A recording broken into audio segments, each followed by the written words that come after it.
इसलिए कर्मकांड ज्ञानकांड ये सब के बारे में साधक को कभी इंटरेस्ट नहीं रखना चाहिए। हैं कर्मकांड ज्ञानकांड सकली विषय भंड अमृत बलिया जेहू खाए नाना जोनी सही फिरे कदर जे भक्षण करे तारा जन्म अधपते जाए। हैं कर्मकांड ज्ञानकांड में मति नहीं रखना। जो हरिनाम के साथ हरिनाम की जपने वाला व हरिनाम संकीर्तन आंदोलन में जो भाग लेता है, जो नाम जप करता है, तो उसको फिर इसी से बचना चाहिए। कर्मकांड ज्ञानकांड से ही बचना चाहिए। नरोत्तम दास ठाकुर का से बचना चाहिए। तो इसलिए शुद्ध नाम करने वाला इसके प्रति इसी दोनों में कोई इंटरेस्ट नहीं लेना चाहिए। इसका आगे कहते हैं कि हे प्रभु, चैतन्य महाप्रभु उद्देश्य करके हरिदास ठाकुर कहते कि इसलिए आप हे प्रभु स्वयं अपने धाम से अवतीर्ण होकर ये बद्ध जीवन को शुद्ध भक्ति के प्रचार करने के लिए, शुद्ध हरिनाम वितरण करने के लिए ही अवतीर्ण हुए हैं। इसलिए चैतन्य महाप्रभु की भूरी भूरी प्रशंसा करते हुए हरिदास ठाकुर फिर कहते कि आगे कहते कि कर्मी ज्ञानी उभये कृष्ण बहिर्मुख कभू नाही आस्वादये कृष्ण दास्य सुख। कर्मी ज्ञानी ये दोनों कृष्णदास के सुख को प्राप्त नहीं कर सकेंगे जब तक भक्त की संगति प्राप्त नहीं करेंगे। भक्ति उन्मुखी से ही सुकृति पर प्रधान तारो फले जीव मुक्त साधु संग पान। तो कहे कि साधु संग होने से तो इसको कृष्ण नाम की महिमा पता चलता है, उसकी उद्धार होता है, लेकिन साधु संग कैसे प्राप्त करेगा?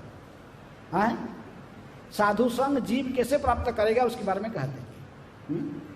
साधु संग का प्राप्त करने के लिए व्यक्ति को सुकृति करना पड़ेगा। हैं लेकिन सुकृति कहने के साथ साथ फिर भक्ति विनोद ठाकुर तीनों प्रकार के सुकृति का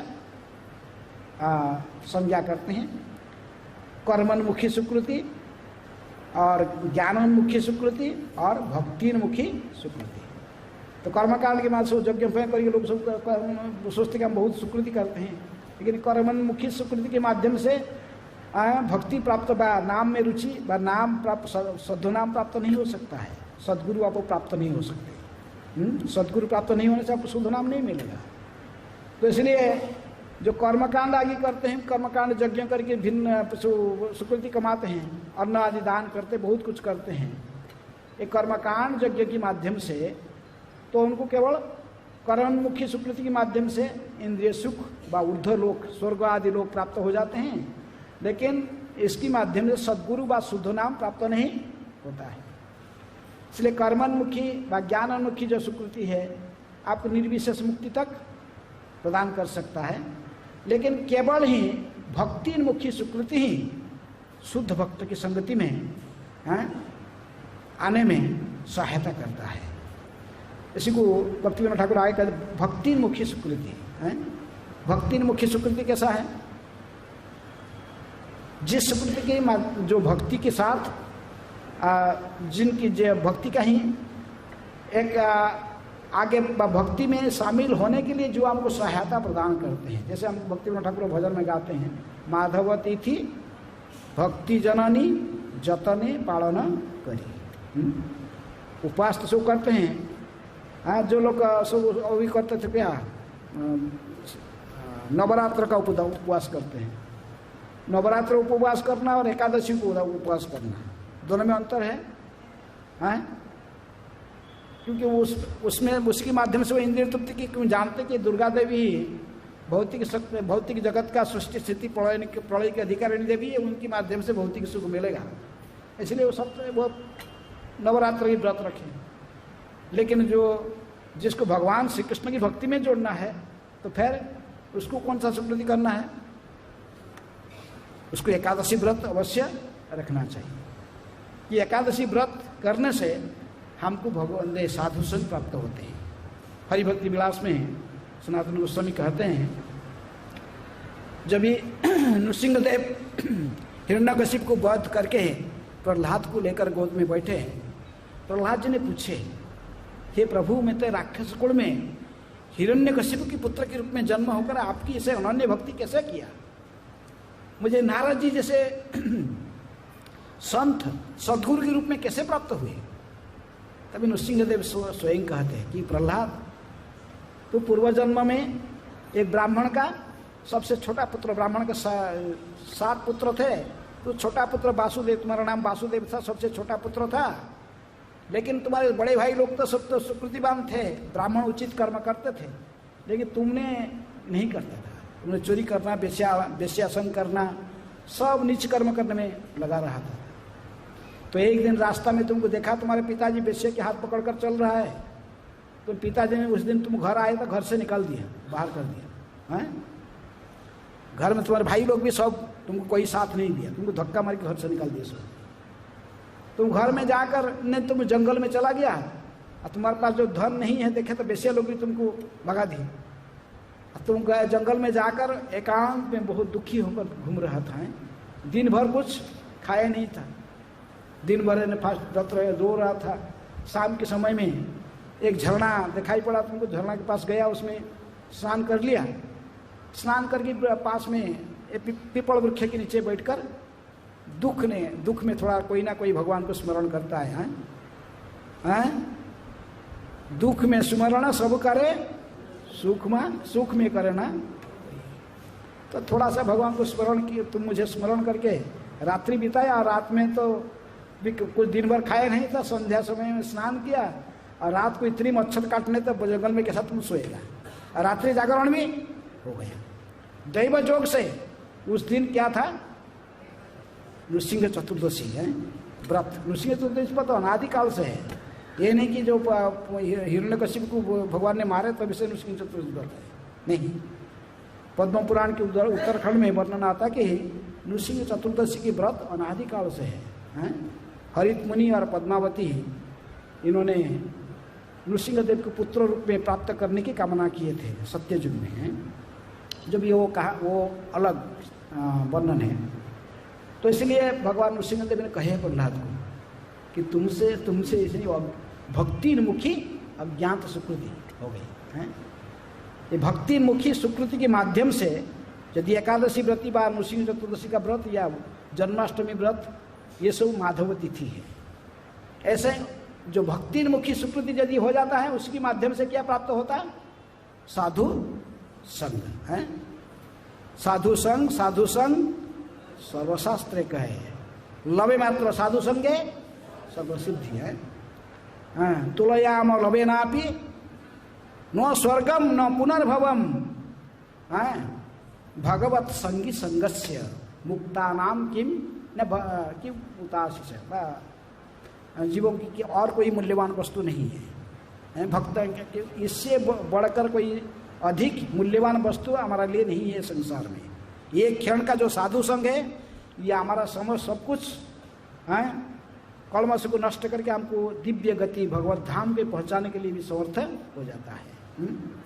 स्वर्ग प्राप्ति व मोक्ष प्राप्ति एक क्षण साधु संग के साथ समान नहीं होता। लव है, एक आंख के निमेष पत्ता गिरना, इसको निमेष कहते हैं। निमेष का भी 11 भाग से 1 भाग, इतने सूक्ष्म लव, इतने सूक्ष्म समय साधु संग भी हमको भगवत भक्त बनने में सहायता करता है।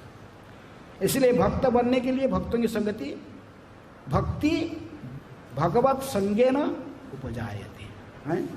भक्ति भक्त संगेन उपजायते, भक्तों की संगति से ही भक्ति का जन्म होता है। इसलिए ये हरिदास ने भक्तिविनोद ठाकुर कहते कि भक्ति उन्मुखी जयी सुकृति प्रधान, तारो फले जीव भक्त साधु संग पान। भक्ति मुख्य सुकृति के माध्यम से क्या प्राप्त होता है? साधु संग प्राप्त होता है।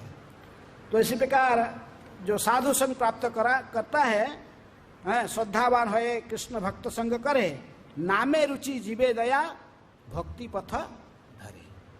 साधु संग करने से जो सत्संग प्राप्त हो जाता है, तभी फिर उसके नाम में रुचि उत्पन्न होता है, जीवों के प्रति दया की भावना आता है और भक्ति में आगे आगे बढ़ने लगता है।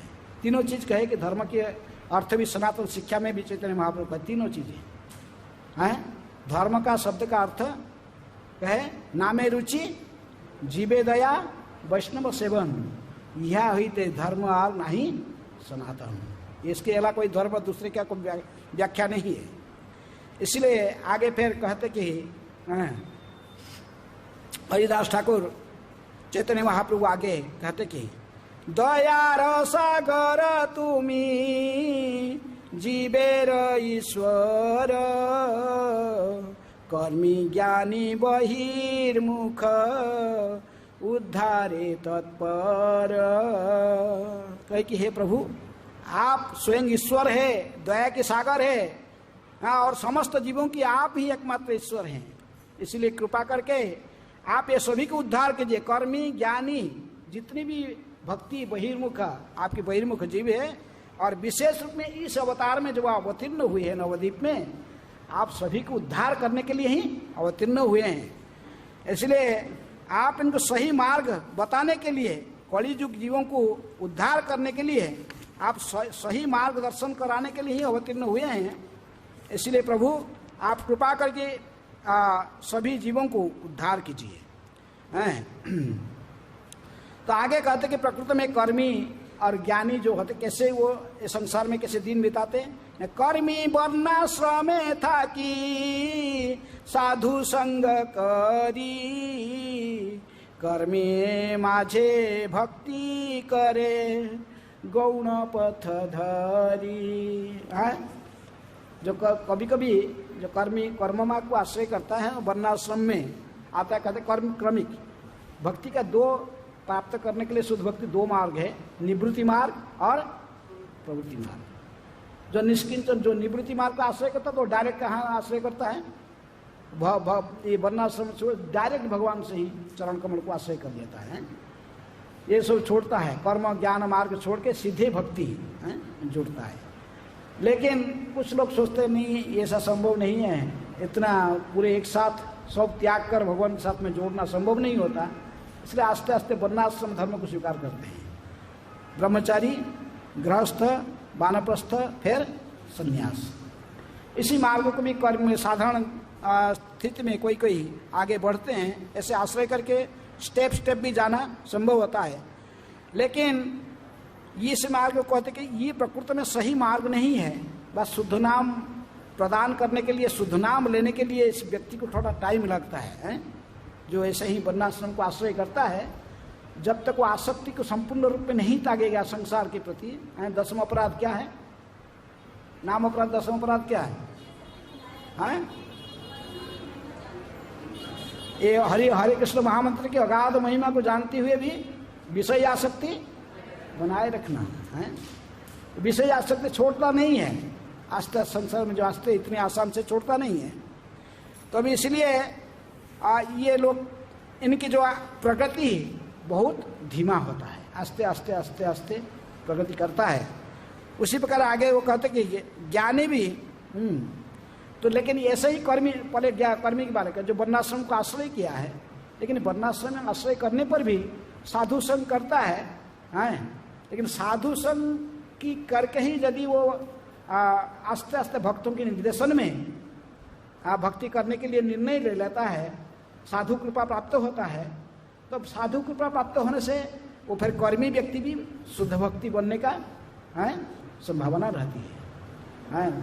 तो इसी प्रकार जब भी जैसे आप देखते हैं श्रीमद् भागवत में नारद मुनि भी इसे सलाह युधिष्ठिर महाराज को देते हैं कि प्रकृति में कैसे क्या करना चाहिए गृहस्थ को। घर में रहकर भी गृहेषु अवस्थित राजन क्रिया कुर्बन यथोचित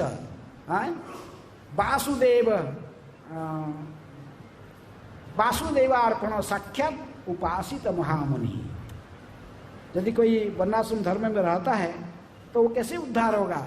तो नारद मुनि भी कहते हैं कि यदि रहते हो आप ऐसे रहकर भी अपने कर्तव्य को निभाते रहना चाहिए। गृहस्थ वर्णाश्रम को आश्रय करके, जैसे वर्णाश्रम के आधार पर धर्म को निभाते हुए भी भगवान श्री कृष्ण वासुदेव के चरण में सब कुछ अर्पण करना चाहिए। मैं और मेरा ये भावना को त्यागना चाहिए। ये नहीं रखना चाहिए कि मैं, ये घर मेरा है, पत्नी मेरा है, पुत्र मेरा है, धन मेरा है, सब ऐसा नहीं। इसको सब त्याग करके इसको भगवान के चरण कमल के हुए आश्रय करना चाहिए। मानस देह गेह जो किछु मोर और पीलू तो पदे नंद किशोर, ये भावना को आश्रय करना चाहिए। और समय समय पर साधु संतों की, साधु संतों को घर में बुलाकर उनकी मुख से हरि कथा के श्रवण करना चाहिए। ऐसे करने से आस्ते आस्ते कर्मी लोग का भी उद्धार हो सकता है। इसकी बात आगे कहते कि ज्ञानी सुप्रीति बड़े भक्तेर कृपाय अनन्य भक्ते ते श्रद्धा अनायासे पाए। इसी प्रकार जो ज्ञानी व्यक्ति है, प्रारंभ से जिनको जो ज्ञानी अपने को समझते हैं, लेकिन ये व्यक्ति भी जो मुख्य कामी है, ये भी आस्ते आस्ते यदि किसी न किसी उपाय से साधु संग प्राप्त करता है, इसका भी उद्धार हो सकता है। जैसे चारों कुमारों और सुखदेव गोस्वामी साधु संग करके ही, भागवत श्रवण करके ही भगवान के साक्षात चरण कमल के तुलसी और फूलों को आग्रहण करके ही चारों कुमार और भागवत श्रवण करके सुखदेव गोस्वामी जैसे विशुद्ध भक्ति के स्तर पर आ गए। तो इसी प्रकार ज्ञानी व्यक्ति भी का भी उद्धार, कर्मी और ज्ञानी दोनों का भी उद्धार हो सकता है। भक्तों की संगति में दोनों का भी उद्धार हो सकता है। इसकी बात तो हरिदास ठाकुर कहते कि प्रकृति में प्रभु और आगे मैं आपको अधिक क्या समझाऊंगा, आप तो पहले से ही भागवत के सिद्धांत को जानते हो। और भागवत में कहा गया कृते च ध्यायते विष्णु ततयंग जजते मुखई द्वापरंग परिचर्ययंग कौतत हरि कीर्तन। चारों युग में चारों युग धर्म है, इसीलिए इस कलि युग में क्या युग धर्म है? हरि नाम संकीर्तन। इसलिए आगे कहते कि प्रभु तुमी जीवेर मंगल चिंता करी कलि जुगे नाम संगे स्वयं अवतरी। कहे प्रभु आप तो सारे जीवों की कल्याण करने के लिए एक कलि युग में अवतीर्ण हुए हैं। किसी रूप में नाम के साथ नामी स्वयं आप ही अवतीर्ण हुए हैं। श्री कृष्ण चैतन्य प्रभु जीवे दया करी सो पार्षद सियो धाम सह अवतरी अत्यंत दुर्लभ प्रेम करीवारे दान है। ये दुर्लभ कृष्ण प्रेम को दान करने के लिए आप अवतीर्ण हुए हैं स्वयं जीवों के कल्याण करने के लिए। और आपको मैं अधिक क्या बताऊंगा, इसलिए आप कृपा करके सभी को उद्धार करने कीजिए। चाहे कोई कर्मी है, कोई ज्ञानी है, व कोई भक्त है, व कोई जोगी। चारों प्रकार के कर्मी, ज्ञानी, जोगी, भक्त है। जो कर्मी जो इंद्रिय तृप्ति की इच्छा रखता है, जो मुख्य कामी वो है क्या? मुख्य कामी ज्ञानी। और जो सिद्धि कामी वो क्या है? जोगी। भुक्ति मुक्ति सिद्धि कामी सकले अशांत कृष्ण भक्त निष्काम अतएव शांत। तो इसलिए ये सभी को आप उद्धार करने के लिए ही अवतीर्ण हुए हैं। और ऐसी अवतार में आप तो किसी को सभी को ही कृष्ण प्रेम प्रदान करने के लिए अवतीर्ण हुए हैं, हरिनाम प्रदान करने के लिए। इसलिए आप सारे जगत के कल्याण के लिए, जीवों के कल्याण के लिए कलि युग में ये प्रेम हरिनाम संकीर्तन की साथ ही अवतीर्ण हुए हैं। इसलिए प्रभु आगे कहते कि जुग धर्म प्रचारी ले नाम संकीर्तन मुख्य पथे जीव पाय कृष्ण प्रेम धन नामेर स्मरण नाम संकीर्तन यही मात्र धर्म जीव करीबे पालन। इसलिए आप कलियुग का युग धर्म भी नाम संकीर्तन है। और उसके साथ आप ये विशेष कलियुग में हरिना प्रेम नाम संकीर्तन को लेकर आए। यही मुख्य पथ है, मुख्य मार्ग है, जिसके माध्यम से जीव क्या प्राप्त कर सकता है? कृष्ण प्रेम को प्राप्त कर सकता है। यदियो साधन भक्ति में कई मार्ग पंच महासाधन कहा गया है, भक्ति रसामृत सिंधु में गोस्वामी कहे हैं। मथुरावास, विग्रह की अर्चना, भागवत श्रवण, भक्तों की सेवा, नाम संकीर्तन, ये सब अन्य मार्ग कहा गया। नवदा भक्ति में ये भी कहा गया, नाम संकीर्तन भी कहा। नवदा भक्ति में और भी सब अन्य मार्ग भक्ति है। श्रवणम कीर्तनम विष्णु स्मरणम पाद सेवनम अर्चनम वंदनम दास्यम साक्यमात्मा निवेदनम, ये नवदा भक्ति कहा गया है। ये प्रकृति में कृष्ण प्रेम व कृष्ण भक्ति देने में सक्षम है। कृष्ण ने भक्ति ने सर्वश्रेष्ठ नवविधा भक्ति, कृष्ण प्रेम कृष्ण दीते धरे महाशक्ति, ये दे सकते हैं। लेकिन तार मध्य सर्वश्रेष्ठ नाम संकीर्तन है। तो नाम संकीर्तन इसमें मुख्य है। निरपराधे नाम लैले पाए प्रेम धाम। तो इसलिए प्रभु आप एक कलियुग में अवतीर्ण हुए हैं नाम धर्म, जो कि युग धर्म नाम संकीर्तन को प्रवर्तन करने के लिए, और यही मुख्य पथ है। यही इसी मार्ग को जो अनुसरण करता है, नाम हरिनाम को ही जो साध्य और साधन, जो साधन को स्वीकार करके फिर साध्य स्तर पर अपराध स्तर से आकर शुद्ध नाम लेने में समर्थ हो जाता है, तो फिर वो सदा नाम की स्मरण करके ही, नाम संकीर्तन करके ही आपके चरण कमल में प्रेम को प्राप्त कर लेगा। तो यही नाम हरिनाम संकीर्तन ही प्रकृति में साध्य है और साधन है। ये साधन है, यही साध्य है। इसलिए आगे कहते कि जेई तो साधन से साध्य जबे हईल, उपाय उपेय मध्य भेद न रहील। साध्य रे साधने आर नाही अंतराय, अनायास तरे जीव तोमार कृपाय। यही नाम साध्य तथा साधन भी है।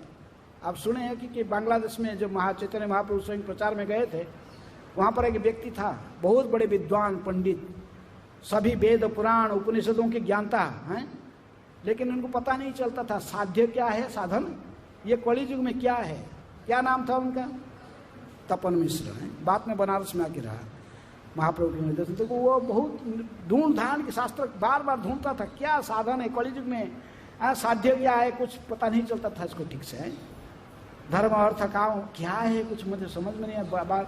लेकिन स्वप्न में इसको देखा कि इसको कोई ब्राह्मण आगे कहा कि देखो तुम इतने क्यों चिंतित रहता है, स्वयं कलियुग पावन अवतारी, समस्त अवतारों की जो सार शिरोमणि है गौरांग महाप्रभु स्वयं निमाय पंडित के रूप में तुम्हारी ये बंग देश में पधारे हुए, पूर्व बंग उस समय था, तो उन्होंने ही तुम्हारे पास में थोड़े दूर में ही अवस्थित किए हुए हैं, तो उनसे ही जाकर सारे प्रश्न उत्तर को तुम जान लेना चाहिए।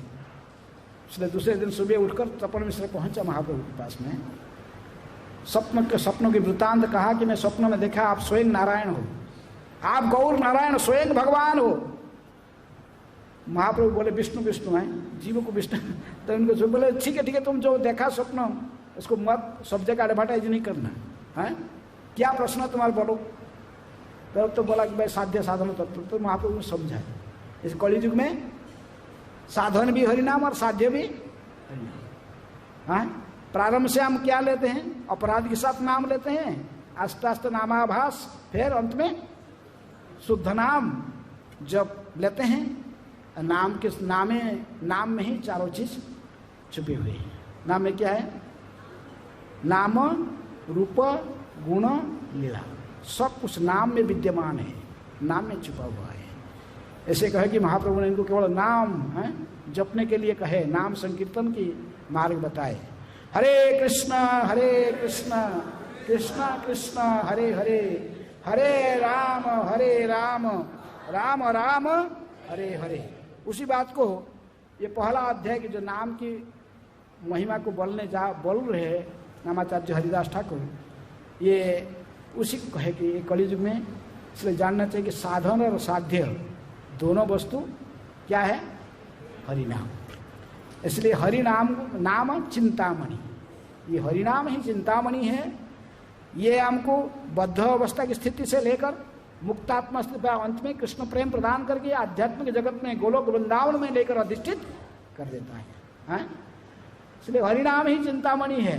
ये भौतिक चिंतामणि पारसमणि जैसे हमको कुछ धन प्रदान कर देता है, कुछ भौतिक वस्तु देता है, लेकिन हरिनाम की जो चिंतामणि है ये हमको कहाँ, आध्यात्मिक जगत में है, आध्यात्मिक स्थिति में, दिव्य स्थिति में, भगवान के नित्य धाम में नित्य प्रेम प्रदान करके ही भगवान की सेवा में हमको जोड़ देता है। इसलिए ये हरिनाम चिंतामणि के सबसे पहला प्रारंभिक अध्याय में हरिनाम के महात्म्य को बताते हुए बताए कि जब तक साधक पहले आपने सबसे पहले जानना चाहिए कृष्ण कौन है। कृष्ण स्वयं भगवान है, कृष्ण के व्यक्ति विशेष है, उनकी दिव्य नाम भी है, रूप है, गुण है, लीला है, जो कि उनके नाम में सब विद्यमान, नाम में छुपे हुए हैं। पहले कृष्ण कौन है जीव को, साधक को जानना चाहिए, व्यक्ति के रूप में जानना चाहिए, और उनके नाम की महिमा, नाम और नामी में अंतर नहीं देखना चाहिए। इसके बाद कहे कि भगवान श्री कृष्ण की वो विभू है और शक्ति को वैभव कहते हैं। इसलिए भगवान की शक्ति तीनों प्रकार की है, अंतरंग, बहिरंग, तटस्थ शक्ति, और उसमें जीवात्मा तटस्थ शक्ति है, स्वतंत्र स्थिति नहीं है। बहिरंगिक स्थिति में आने से भौतिक जगत में 14 ब्रह्मांड में भ्रमण करते रहता है, 84 लाख जोनी में। और जब ये वो अंतरंग शक्ति को आश्रय करता तो फिर वो आध्यात्मिक जगत में भगवान की सेवा में तल्लीन रहता है। ये सब ज्ञान, संबंध ज्ञान, इसको संबंध ज्ञान हमको पहले प्रदान करते हैं कि जीवात्मा का क्या स्थिति है। फिर जीवात्मा तीनों प्रकार के जो भौतिक जगत में भ्रमण करते हैं, कर्मी, ज्ञानी और जोगी, भक्त, ये सभी की सूचना देते हुए फिर उन्होंने कहा कि भक्त बनना ही ये हमारा जीवन का लक्ष्य है। और कलियुग में भक्ति का अर्थ, कलियुग में भक्ति की जो भगवान की शुद्ध नाम लेता है वही शुद्ध भक्ति करता है। तो इस प्रकार कहा कि शुद्ध भक्ति स्तर में कैसे आएंगे, तो इतने महाप्रभु कहे कि महाप्रभु स्वयं आप अवतीर्ण हुए हैं ये भौतिक जगत में, आप सभी को शुद्ध भक्ति, शुद्ध नाम प्रदान करने के लिए, नाम संकीर्तन प्रदान करने के लिए। इसलिए हरिदास ठाकुर अनुनय विनय करके महाप्रभु को कहते कि हे महाप्रभु आप कृपा करके ही सभी को शुद्ध नाम संकीर्तन में जोड़ लीजिए। तो भक्तिविनोद ठाकुर कहते कि हरि भक्त भक्ति मात्रे विनोद जहार, हरि नाम चिंतामणि जीवन तहार। जो व्यक्ति केवल भगवान हरि, उनके भक्तों और भक्तिमय सेवा की सराहना करते हैं, उनके लिए हरि नाम चिंतामणि प्राण के सदृश है। से कहकर पहला अध्याय को भक्तिविनोद ठाकुर समाप्त करते हैं हरिनाम चिंतामणि के। दूसरे अध्याय में हम पढ़ेंगे हम जो चर्चा करेंगे नाम जप। नाम जप 3 प्रकार के होते हैं, प्रारंभिक अपराध के साथ, फिर आभास नाम, फिर शुद्ध नाम। नाम जप के बारे में काल चर्चा की जाएगी। तो आज जितने हमें चर्चा की उसमें से कोई किसके प्रश्न है?